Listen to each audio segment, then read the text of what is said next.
one of my favorite innovation stories is about how mountain bikes came into being.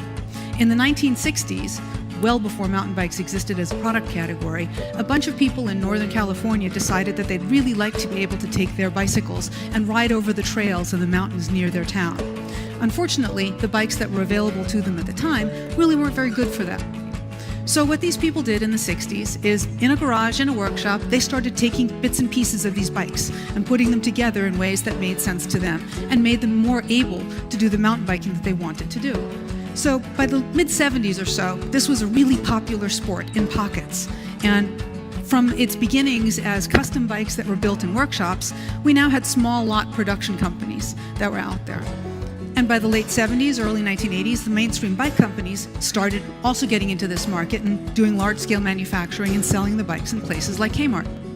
Now, fast forward, in 2010, mountain bikes and hybrid mountain and road bikes made up just about half of all of the bikes that were sold in the US.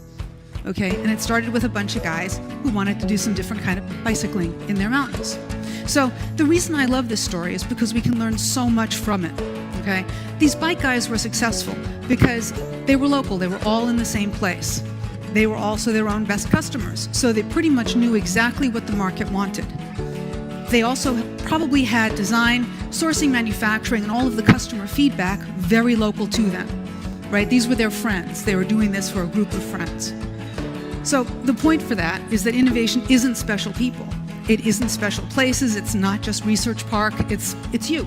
Whatever you do in your companies, you innovate on a daily basis.